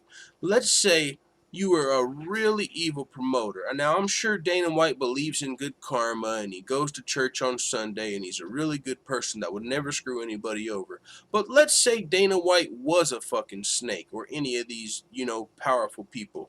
Let's say they weren't all goody two-shoes, and they wanted to control the narrative. As Vince McMahon once said in the past, the UFC will never be able to build stars because they can't control the outcome. If you got a guy that's really good and really marketable and got a lot of fans, MMA is too unpredictable. You can't control the outcome, so that guy's going to eventually lose. You can't build some big scary star or some babyface or whatever. That was a problem that the UFC had with building stars. But guess what the UFC has been able to figure out a way to do? Build stars. Now, they can even build stars that can take a loss, but whenever they need certain guys to get a win, they've got to be able to find a way to get that win. Maybe they can offer someone money, and maybe that person says no. Maybe someone comes up to them, makes them sign a non-disclosure agreement, mentions it to their manager, mentions it to a friend, and mentions it to them. Maybe someone says, no, I'm not willing to take the money and sell out and throw a fight. Maybe there is that guy, that idiot. Well, then that guy's likely can get blackballed, get tough matchups. That motherfucker can, they can allow, I don't know, and I don't want to speculate because it seems so goddamn evil, but they could allow certain people to get past USADA test. Okay, this guy didn't want to take $5 million to throw the fight. Well, maybe these people will take $5 million to hide Peter Yan's goddamn. I don't want to see. That's why I'm about to stop talking MMA and just start talking about other shit. It's not worth it for me to reveal these secrets and ask these questions on something that's not beneficial to me. You know what I'm saying? If I'm gonna put my fucking life on the line and my channel on the line or whatever by speaking these fucking uncomfortable truths and possibilities, it's not gonna be for this MMA shit. But I'm gonna say it one last time though. Where was I going with that shit? Damn, I just lost my train of thought. I know someone's gonna tell me because it was getting good. It was some conspiracy shit. Oh yeah, I was talking about USADA. If the motherfucker don't want to take $5 million to throw the fight, well then maybe USADA will take $5 million to throw away the negative drug test. And so let's give Peter Yan a whole bunch of extra time to get the juice flowing, if you know what I'm saying. Get his juices flowing. Get the EPO all through his nice and good through his gullet. And then let him fight Aljo. Oh, he hasn't put on quite enough muscle mass yet? Well, then let's say he had a broken toe in training and give him a little bit longer to put on a little bit more muscle to fight Aljo. Because we want him to win. I'm saying, like, and see, a lot of people don't even ask no questions like that. That's why I know I shouldn't. Asking questions like that get you fucking whacked. The good thing for me is I don't have no proof. I'm talking out of my ass. I'm just some stupid fucking YouTuber over here with their fucking clown hat on. They should just be able to shadow ban me. They don't actually have to kill me. I don't have no goddamn evidence or no proof. This is just talking out of my ass. But it would make a lot of sense. But who knows? Maybe the UFC just does everything above board completely fair and all is fair. Fake black belt said, I created this fake black belt shortly after I fought Felony. It's blown up. Joe Rogan follows me. I hit 42K followers recently on IG. But yeah, I would love to come on. Keep grinding, homie. Holy shit. You're the fake black belts Joe Rogan followed? I didn't know that was you. And I thought, because I heard about him talking about fake black belts on a podcast one time. I thought that was damn near before that fight. That's crazy. That's dope. I didn't know that was you. Fake black belt said, hell yes, Cerrone was paid under the table. Oh shit. In here with the red pill MMA knowledge. Got an actual, someone that actually trains fighter that's someone that actually trains fighting and has fought. That's making me not look crazy. I don't look crazy as some fan over here saying that some of the shit might be paid off. Awesome. That's dope. Savage Scavenger says, no fucking way Dana's mom used to say he banged all the ring girls. Dude, he's probably banging ring girls. I could see these dudes, and there's been stories of this, where it might be not Dana, it could be a different staff member, matchmaker, I don't know what the other staff members are, but these dudes could try and holler at your fucking chick. And if your chick's not willing to smash these dudes, they could give you bad fights and get you knocked out and all type of shit in front of your girl. Like, this is the type of power these people fucking have. If you're in with them, bro, I don't want to talk about this shit, bro. There's some dark shit that could be going on, bro. Seriously. I mean, but these people what's crazy is these are fighters. These are supposed to be the toughest guys on the planet. And these niggas have just got power over them like that. And control over them. That's why you got to make sure you sharpen up your mental as well as your physical, bro. I had a teacher that told me at my community college before I dropped out. He told me there's 3 types of people. I had a really good GPA. I dropped out because I fucking had to go to work and I was smoking weed and procrastinating. But I could have easily passed it. It's not fucking hard. But he told me there's 3 types of people. The weak, the strong, and the smart. He said the strong control the weak, but the smart control the strong.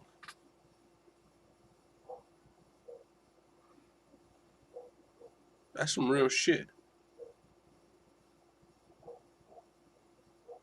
Someone said they fed Woodley to the same 4 teammates on purpose. Bro, if you're just a black American, are we live still? Reconnection successful. They said, oh, you preaching, my dude? Let's go. I'm preaching. I be feeling crazy over here, bro. They be making, I be feeling crazy over here. For real. And I'm not gonna lie, bro, especially when I was just a fat fucking marshmallow, I still am.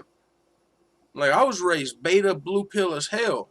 I was scared of getting whacked, bro, and I know truth tellers get killed, so I'm like, man, am I really about to come over here and just spit this truth about some shit that, not to sound greedy, but it ain't like there's nobody coming in here. $100 donation, keep spitting that truth, brother. Yo, $100 donation, your information saved my life. All I'm doing is exposing some bullshit entertainment. I might as well go expose female nature where I can actually help some people out. You know what I'm saying? So, I love MMA, but we gotta switch roads. We gotta change roads. They never liked T. Wood. No, sir. He didn't have politics on his side. He couldn't do nothing right. Scavenger says even when he was Camp Dana, was always talking mad shit. Exactly. Hey, man, come on, dog. Most people are raised that way. Yes, sir. Yes, sir, we are. Raised by our mothers. Raised emotional instead of logical. And you know what I'm saying? And if you can be strong and smart, that's a hell of a combination. But I mean, hey man, it is what it is. Somebody said Dana took Ariane Celeste from Tiki. I mean, the UFC ring girls are some of the baddest B on the planet. But the thing about that is, the Dana White and them, I guarantee you know, they somebody told them this red pill knowledge already. Someone said Full-Time's definitely right, allowing PEDs against black fighters. That's probably why they disconnected my YouTube for a second. I be looking at that shit, bro. No one's gonna say it. Against Woodley, against Aljo, I could see him. Not even just against black fighters, though. Let me stop. You have me up here race baiting. You fucking punk. It's not just yeah, it's not just black fighters, dude. It's whoever. I think it could be anybody. They could just allow it for whoever that they're trying to push. Because we're having issues again. Someone says it's gone. Reconnection successful. It just said reconnection successful. So he got with Olivi. I have proof. That's funny. You have to send it to. I mean, that'd just be funny to see. I'm not gonna post it or anything. That would just be funny to see. I don't care though. I believe it. It's female nature. Like, bro, female nature is real. Megan O'Leary, she might have thought. I don't know how tall she is, but at one point, Joseph Benavidez was the best she could do. He's a UFC fighter. He's athletic. He can fight. He is kind of short. He might even be packing. That's all she needed. But as soon as she got the UFC gig, she started having to submit to another boss. There's no way Joseph Benavidez can be happy because Megan O'Leary has to submit to another man. He has to submit to another man. Joseph Benavidez, and then they can get this motherfucker knocked out, give him bad matchups. They literally can get her man knocked out. And he has been knocked out by Davison Figueiredo. But when you have a career woman like Megan O'Leary, she's not going to. Yeah, we're starting to speak too much truth because we're starting to have our difficulties now at the end of the stream. They're giving me connection difficulties, but I'm just going. Someone said twice back to back. But bro, Megan O'Leary probably makes more money than Joseph Benavidez now. Someone said he ain't in the hotel room. No, I'm getting my new place in 3 days. I'm getting my whole apartment, bro. Whole apartment. I already paid the deposit, the rent fee. I paid I got $550 worth of kitchen equipment for my healthy lifestyle, bro. But Megan O'Leary, she makes more money than Joseph Benavidez now.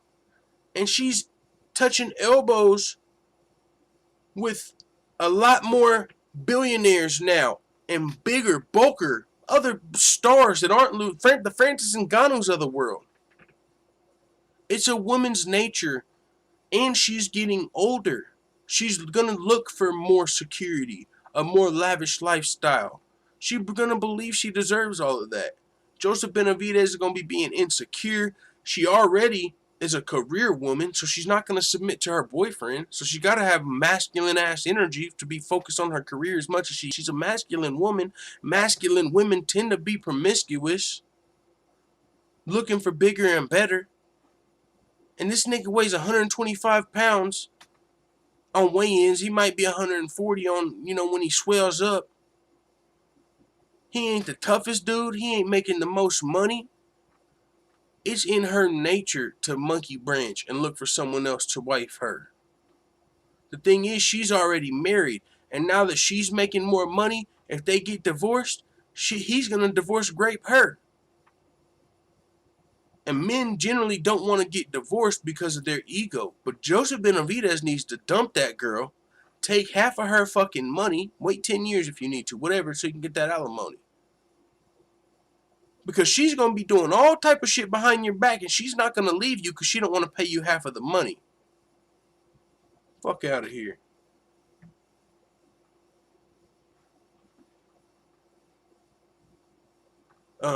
Skate for Life says Olivia makes $100K a year and has a net worth of $1 million. You know who doesn't make $100K a year? Flyweight, 125 pound Joseph Benavidez. And it's not his fault, bro. It's modern women's nature. She thinks she's gonna get better. She thinks she's going to find some chic that she qualifies for. Maybe Francis Ngannou will want me now that I make $100,000. Maybe Dana White will wife me now that I make $100,000. Maybe this Abu Dhabi prince, maybe I'm good enough for him now that I make more money. No, they will all smash you, but none of them will marry Megan O'Leary. None of the guys she wants that are not 125 pounds. So she's going to do Joseph Benavidez dirty until he gets the balls to leave her. And then she's going to end up riding the carousel until she turns 40, 45 years old. And nobody wants her anymore because all these guys that she thinks she qualifies for can get Ariane Celeste, the brand new ring girl. They can smash her too. And why would they wife you when they could wife a younger, more fertile, attractive woman? It's not going to work for Megan.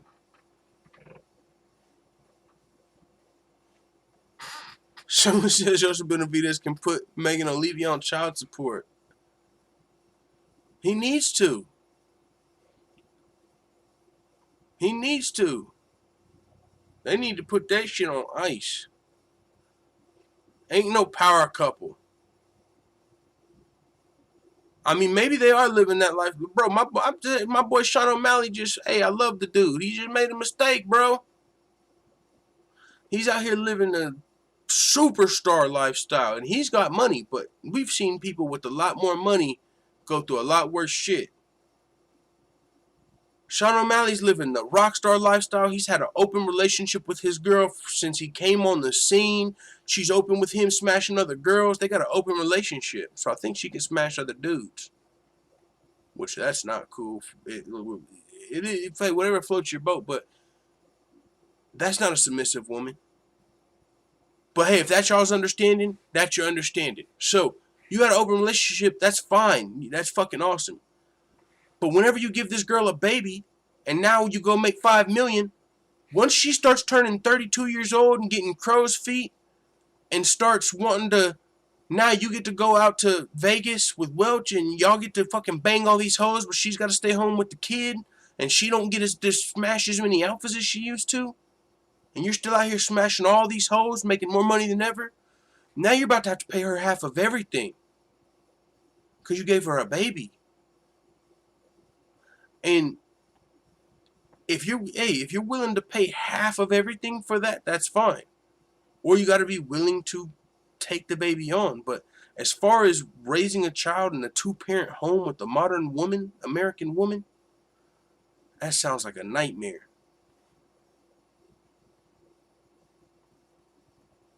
Someone said, I promise she wants Ngannou. I'll show you the video. She was getting hot during the interview. Every single woman, modern woman, wants Ngannou, bro. All of them. Your wife would smash Ngannou and get hot talking to Ngannou too. Unless you were there fucking pointing your finger at her like, bitch, you better not get hot talking to Ngannou. I'm right here, you bitch. And she still might do it. Because they all want Ngannou's the big, strong, and he's got money, he's a superstar, status, he's got everything. On top of status and money and stardom, he's huge, big, black, nice. That is a woman's fucking mandingo dream. And he's got the money. Oh yeah. Man, oh yeah. Of course she was hot for Ngannou, Nick. We ain't crazy, bro. You'd be crazy to think your bitch wouldn't get hot for Ngannou. I believe she was ready. I don't need to see no evidence. She's a modern woman. I know she was ready for Ngannou. Come on, cuz. I see a lot of laughs in the chat, and that makes me fucking happy. I'm glad this shit is funny. Because that means it's entertaining, and I love making people laugh. That means talking about this shit has a... Whenever I'm talking about MMA, it's just dry. You guys are in here cracking up. That is fucking funny. CFR said full-time dropping bombs. Let's fucking go. Toby John says Ngannou BBC. You know what it is. You know what it is. Wants him. She's trying to get him to fill up that motherfucking... She wants Ngannou's babies. Women would make a deal with Ngannou. Let me have your seed, and I won't even charge you child support. Women would literally let Ngannou come in them just for the seed. I know a guy that I used to work with. He's got 11 kids. A couple of those kids were fat chicks who said, hey, I just want to have a baby. I know you don't want any more kids and you don't want to stick with me long term, but will you just have sex with me and let me have your baby and I'll take care of it? You don't even have to take care of the baby. And this dude was a fucking janitor that made $18 an hour. That's what that BBC will do. So now become the heavyweight fucking champion, gentle giant, nice guy, fucking that's knocking shit stone dead. Ngannou could literally father a village of willing women, and they would have no issues sharing Ngannou. I'm not capping.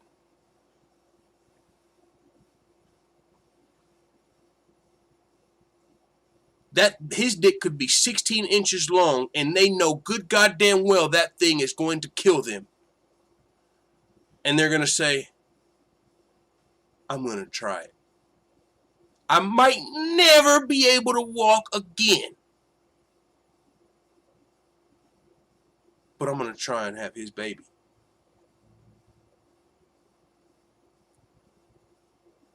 Ngannou could fuck Olivi in front of Benavidez. He would have to get a gun. Oh! And it's not just Benavidez, bro. Like I said, it's your girl, it's my girl, my ex-girl, my fucking main, whatever you want to call her. Khabib's wife's taking off the motherfucking sheet for Ngannou. Okay, maybe not. She don't want to get stoned.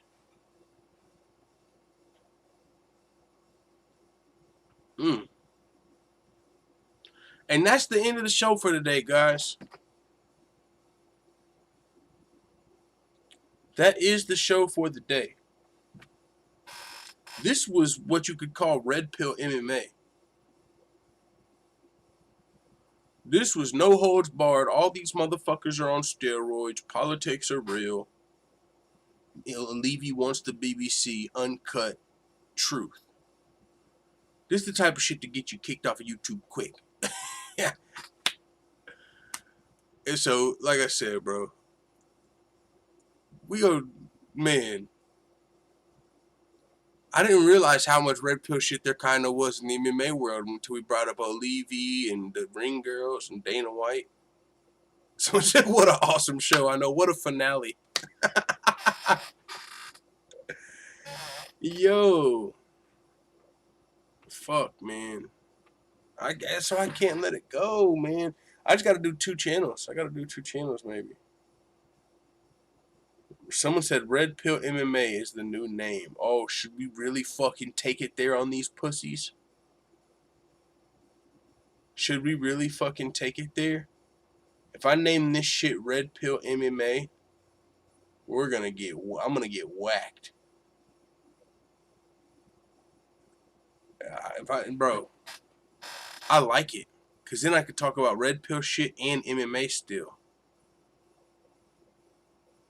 Red Pill MMA. And the channel is going to get shadow banned. Because red pill is getting, that word is getting censored right now. If you write that, you're getting shadow banned.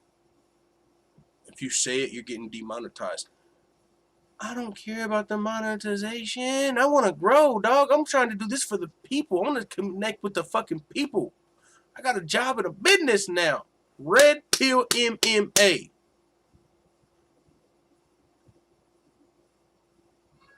Red Pill MMA. Now, should I call this channel Red Pill MMA, or should I restart a different channel and call it Red Pill MMA? Someone said Red Pill MMA. Nobody's doing that. Scavenger says if Kobe wins the title, he's gonna live a lifestyle like Dana. Red Pill gets you off the platform. Red Pill MMA is a good idea.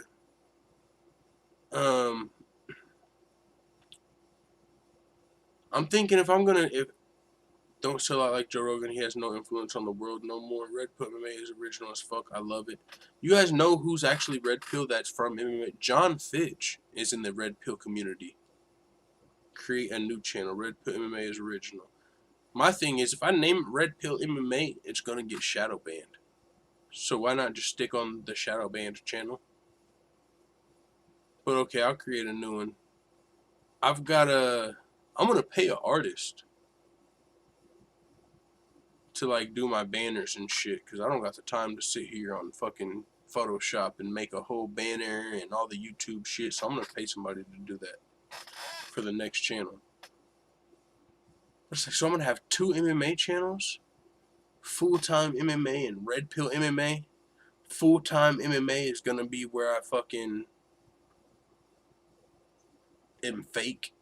Like, yeah, guys, Kamaru's not on steroids. Yeah. Stephen Bonner is woke in Red Pill. I didn't know that, but I seen John Fitch on Rich Cooper's channel. I mean, I could just have.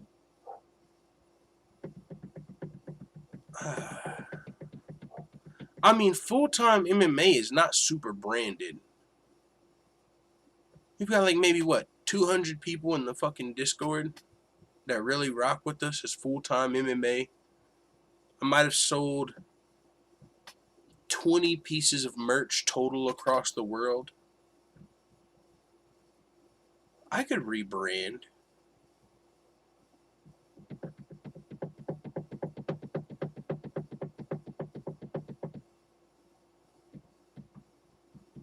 I think I might just rebrand.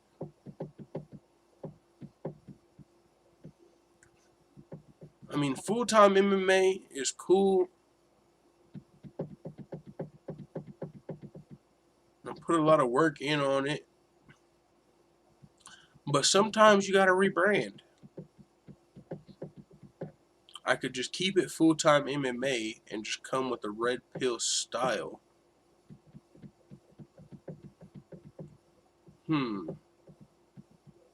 Someone said UFC took MMA Quick Hits name. Oh yeah, bro. MMA Quick Hits was doing work out here. That's one thing. MMA Quick Hits had a real audience. He was really... The UFC wanted him shut down. I'm no better. There's powerful people that wanted MMA Quick Hits shut down. That is a fact. And that is why they kicked him off of YouTube. It's just one of the reasons. And he wasn't even talking about gambling and shit. He was just talking about motherfuckers being on steroids. He also talked trash about some of the fighters, but oh fucking well. It's entertainment.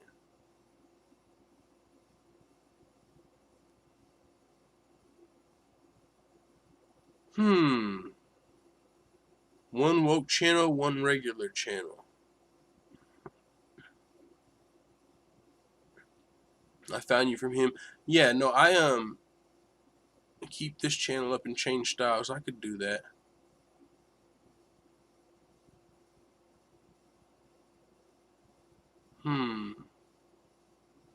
Yeah, and then my second channel, I'd rather talk about men and women's issues. I don't want two MMA channels. I don't want two MMA channels. Because like I said, I mean, this shit is cool, but nobody's really going to support you. And I'm going to be honest with you motherfuckers. That is an incentive of this shit. I'm not just, it's great to have people to talk MMA with, but I can go to Hooters and and actually have some physical interaction and maybe pull a bitch or whatever. You know what I'm saying? I can do that off of YouTube, not putting myself in the public eye. I could watch the fights and talk with people and not be fucking getting shadow banned off of channels. I could do it off of, I don't need to do YouTube. You know what I'm saying? So I don't really want to do MMA and just make myself a target for free. You know what I'm saying? That's it. Like, that's why I really don't want to do Red Pill. I don't want to talk about this shit, fights possibly being rigged, and fucking people taking dives, and people being on steroids, and politics. I don't want to make myself a target for free. So that's why I want to switch it up. Because people actually show up to support whenever you're helping make their life better. When you're helping them get through a tough time. And by me spoiling the UFC's fucking ice cream, WWE ice cream, I'm not changing anybody's life. I'm not helping anybody. So why? Because it's entertaining? That's not worth it. I don't want to make myself a target for that. You still play Fortnite? Dude, I don't play the fucking Xbox. Come on, man. If I get on the Xbox, it's going to be because my brother and my friends say, hey, hop on. We ain't talked to you in forever. We want to run a fucking game of Uno or something. I really don't play games anymore, dog. Someone said Hooters got flat butt broads. Hey, any of them can, they got to pass some tests, but you can have a flat butt, but you might be really good here. You might be good here and not good here. She might be able to bring you a whole type of different money. The chick with the flat butt might know Spanish and be able to help get you up on your bilingual game. I'm trying to learn Spanish, so I might be a flat booty Mexican bitch that's really good at teaching Spanish, and she might be real attractive in the face and have some big titties. She might be flat titties, fat ass, but she's real good at fucking cold calling, and she can help cold call for my business. I don't give a damn about none of that. How can you help add to my life? Maybe you can be an employee. Maybe you want to work.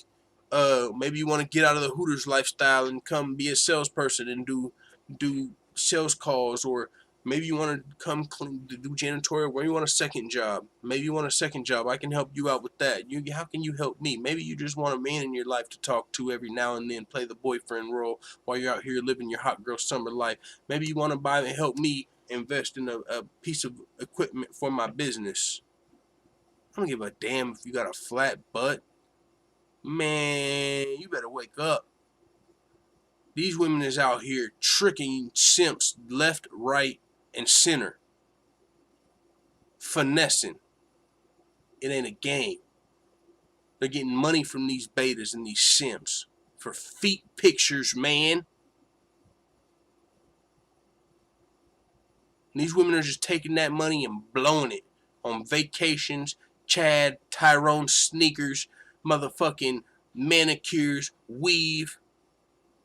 Well, how about on top of all that, you give me $500 so I can go get this brand new backpack vacuum, wireless. You might have a flat ass, but damn, you look good to me. I don't care what nobody else says. Me and you can make something happen. You could be a very valuable asset to the team and to my lifestyle. Hit her with the neg hit. Hit her with the Yeah, you do got a flat ass, make her insecure, but you would fit in perfect over here. Nigga, I done lost weight. I'm ready to get out here in these streets. You don't understand. I'm just now getting in the candy store, if you know the candy store reference. And if you don't, I'll spit it for you one time. Women are given sexual nature, given their sexual marketplace value at 18 years old. So let's make it a candy store. At 18 years old, women are let in the candy store. They can try whatever man they want. Whatever piece of candy they want, they can have. All men want them. They're 18 years old, they're young, they're hot, they're fertile. They can try whatever they want. But as a man, unless you're in the gym or working hard and making money, because women want your muscles, or unless you got a fucking 14-inch personality, you got to have muscles, money, or some sort of sex appeal to get in the candy store and have access with any woman. Their standards are a lot higher than ours, so we have to wait until we get in the gym, until we figure out how we're going to make our money. Meanwhile, these women can have any man they want, any man they want, any man they want, while we have to scrape with the fat and the fuglies until we actually, get some muscle on us, and then we can start getting better women. Then you start hitting your earning potential at about 35 years old. You've been in the gym, you're making money, and now you can have any woman you want. Now you're finally in the candy store, and that's why we go crazy. That's the stage I'm at. I'm getting so many choosing signals from so many chicks, and I'm still a little chubby, bro. I got one at work that's buying me cases of energy drinks because she knows I like them. She just started buying me cases of them. I got another chick that works in the cafeteria that just decided to start making me a plate every day. I got another one that started buying me Starbucks coffees in the morning. I got the other ones trying to make a conversation with me and always pointing their ass at me and bending over in front of me, knowing I'm a man. I'm telling you, bro, choosing signals everywhere. And I'm just getting started. This shit is real. And on top of that, I got the game and the gift of the gab that a lot of these niggas never had.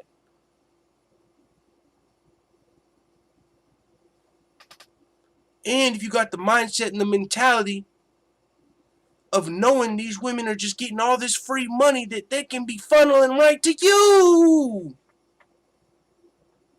If I'm Bill Gates, yes, I don't need a woman to help me get a $500 protein backpack vacuum. But I ain't got no motherfucking credit, and my mom is halfway homeless, and my pops is on disability, nigga, and I'm coming from the mud. So I need me a team of women that are trying to help me get us to the top. So instead of being on here talking to my guys about fucking Kamaru Usman, McGregor, I could be out here building my fucking business. I'm shadow banned. Fuck this shadow band, cuz. Prime time, Red Bull watermelon, 14-inch personality. Full time, I'll join the gym again. Join the gym, bro. Let's go. See? That's what I'm talking about, bro. I want to motivate motherfuckers to join a gym. I don't just want to tell you that this fight's probably fucking fixed. We all know it. I want to motivate people to get in the gym, to make more money, and to not get used and drained. Men are getting fucking succubused out here. Sucked of their life form and their energy, their provision, their protection, their wisdom is just going to fucking waste because they don't understand that we've been lied to, bro. These fucking modern women are delusional, and so they're always nagging you and making you feel like you ain't doing something right or nothing you can do will ever please them. You always got to do something better, and it's like, what? Hold on. What the fuck do you even bring to the table, chick? Ask them. What do you bring to the table?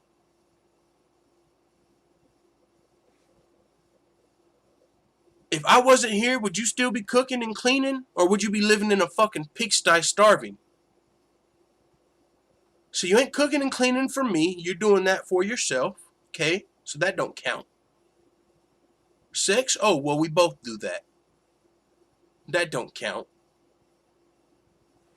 I bring protection, provision, leadership, wisdom, connection to God. I mean, if we're being honest, I'm somewhat spiritual. That's another level. You don't even have to be spiritual, but honestly, you definitely ain't gonna get to God if you ain't going through them. Connected or not right now. It says we're red. Reconnection successful, but we're red on OBS. YouTube might have just caught up to the stream, man. We spit too much real shit. They're gonna cut us off. Living on Domino. I'm gonna lose more weight. What I look like paying $200, $300 for some clothes, you know, and a bunch of new clothes, and then in 3 months I done lost weight and I'm done.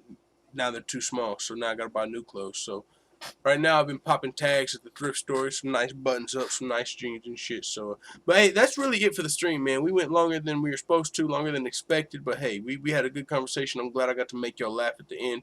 And it was when we were talking about red pill shit. So, that's where we gotta go. That's where we gotta go, guys. Stream tampered with, exactly. We're talking too much real shit. We got the wrong people. Fuck it, man. So I'm getting off of here. The stream's fucking shutting it down. They hit the stream heavy. They said, "Oh yeah, we're heavy." That being said, man, it is what it is. We're starting to come back a little. Let the full time family know what you think in the comments. I'm out.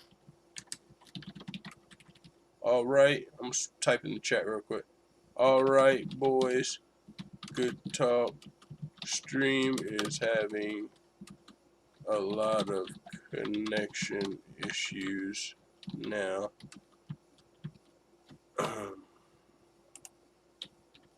So I'm getting back to work. Have a good night, all.